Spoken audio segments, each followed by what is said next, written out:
মাননীয় লোকসভার বিরোধী দলনেতা শ্রী রাহুল গান্ধী তিনটি খুলাসার পর কারোর মনে কোনো সন্দেহ নেই যে বর্তমান যে সরকার দেশে রাজত্ব করছে এটি ভোট চুরির মাধ্যমে সরকার, একটা বেআইনি সরকার।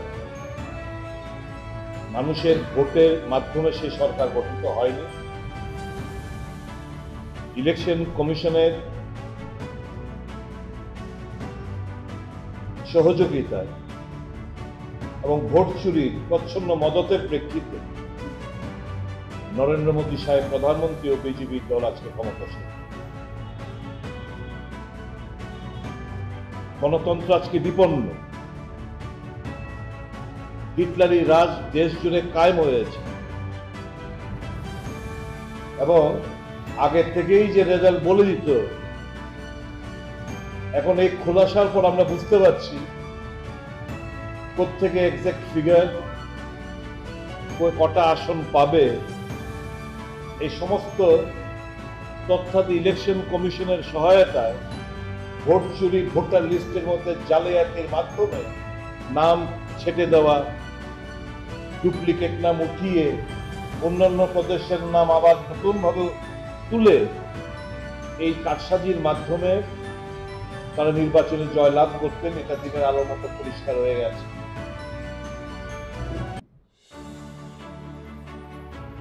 আমরা গণতন্ত্রে বিশ্বাসী। রাহুল গান্ধী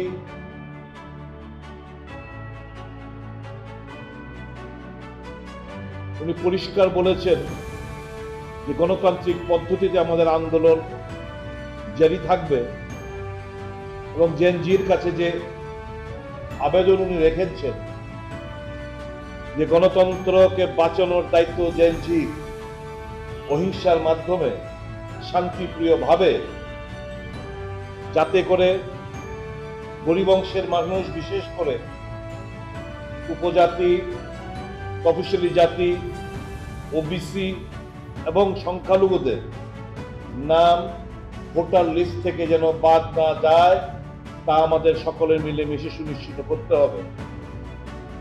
এই প্রেক্ষিতে আগামী এই নভেম্বর মাসের লাস্টের দিক দিয়ে, লাস্ট সপ্তাহে নিউ দিল্লি স্থিত রামলীলা ময়দানে এক ঐতিহাসিক বিশাল জমায়েত হবে এবং ওই জমায়েত থেকে কংগ্রেসের একটি প্রতিনিধি দল এরকম যে সিগনেচার গুলো রয়েছে, এই সিগনেচার গুলো প্রায় 5 কোটির আরো বেশি, 5 কোটির আরো বেশি, সেই সিগনেচার গুলো নিয়ে রাষ্ট্রপতির কাছে এই সমস্ত তথ্যাদি এবং আমাদের ডিমান্ড, ভোট চোর গতি চোর এবং নির্বাচন কমিশন ঘৃণা বর্ষাই, ঘৃণা হয়ে এদের নাম উচ্চারণ করতে এবং আগামী দিন দেশের মানুষ এদের বিচার করবে, খুল্লাম খুল্লা এদের বিচার হবে। যে জায়গায় দেশকে নিয়ে যাচ্ছে, এর থেকে বড় দেশদ্রোহিতার পরিচয় আর কিছু হতে পারে না। যে মানুষের ভোটাধিকার খর্ব করে,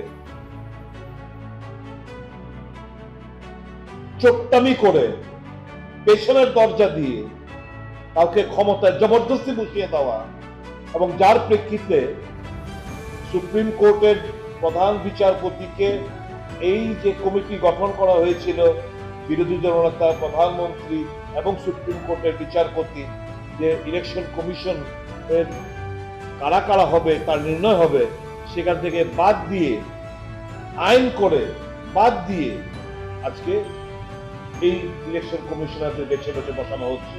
শুধু তাই নয়, 150 মতো এমপিদের বহিষ্কার করে আইন সংশোধন করে পার্লামেন্টে যে ইলেকশন কমিশন, যেটা এতদিন ছিল না, এখন কোন ল তাদেরকে আর কোন criminal law will not lie against them as long as they are in the chair। মানে আইন তাদেরকে স্পর্শ করতে পারবে না, সেটা পার্লামেন্টে এই আইন পাশ করছে বেআইনি ভাবে।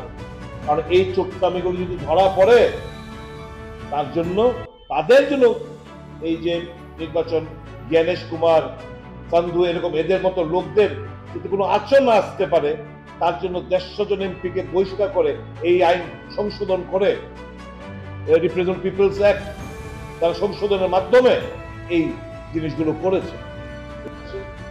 নরেন্দ্র মোদী জনগণের ভোটের দৌলতে আসেনি, দেশ বিকিয়ে দিচ্ছে, দেদার টাকার অন্যায়ভাবে কামাচ্ছে, টাকার আস্ফলন, পেশির আস্ফলন, এবং এই এজেন্সিগুলো ইলেকশন কমিশন বলুন, ইডি বলুন, ইনকাম ট্যাক্স বলুন, সিবিআই বলুন, এদের এই এজেন্সিগুলোর সহায়তায় নিয়ে আজকে সে ক্ষমতাসীন এই হিটলারি রাজত্ব রাজ্যে আর দেশে কায়েম হয়ে রয়েছে। এর বিরুদ্ধে প্রত্যেকটি দেশের নাগরিক এগিয়ে আসতে হবে। কংগ্রেস কর্মীরা, কংগ্রেস নেতারা অগ্রণী ভূমিকা নেবে নিশ্চয়ই, কিন্তু প্রত্যেকটি সচেতন নাগরিক কংগ্রেস দল রাহুল গান্ধীর লড়াইয়ের পেছনে তাদের মদত, তাদের সহযোগিতার হাত বাড়িয়ে দিয়েছেন। প্রত্যেক জন স্বাক্ষরকারী যারা আমাদের রাজ্য থেকে প্রায় 2,04,000-এর উপর যারা স্বাক্ষর করেছেন তাদেরকে ধন্যবাদ জানাচ্ছি। শাখা সংগঠন, জেলা কংগ্রেসের সভাপতি, শাখা সংগঠনের প্রধানরা তাদেরকে ধন্যবাদ জানাচ্ছি যে দারুণ কাজের মাধ্যমে তারা এই 1.5 মাস ব্যাপী এই সিগনেচার ক্যাম্পেইনগুলো চালিয়েছেন।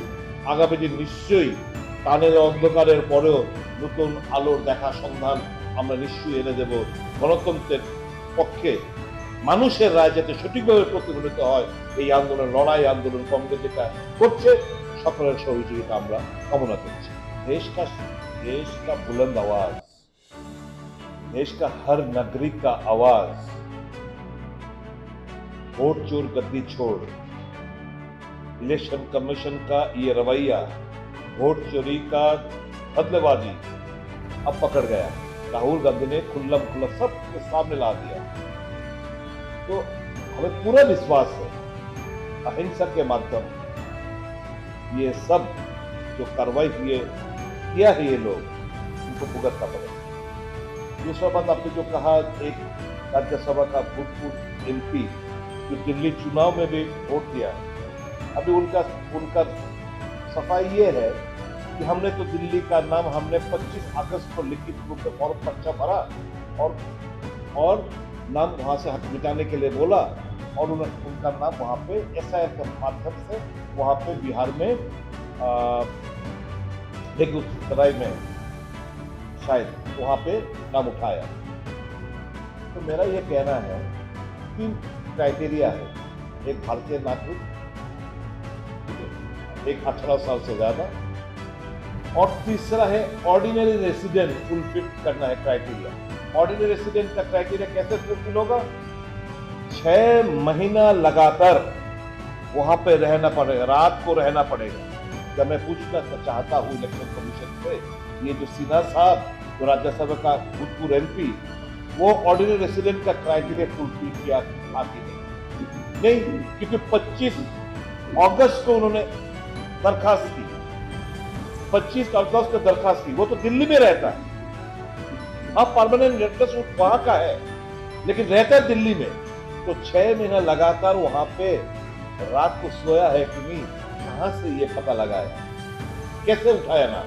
ऑर्डिनरी रेसिडेंट का नाम क्राइटेरिया तो फुलफिल नहीं किया तो कैसे नाम उठाया? यही तो प्रमाण है इलेक्शन कमीशन ये वोट चोरों को मदद कर रहा है और हेराफेरी कर रहा है ताकि डेमोक्रेसी का कत्ल हो।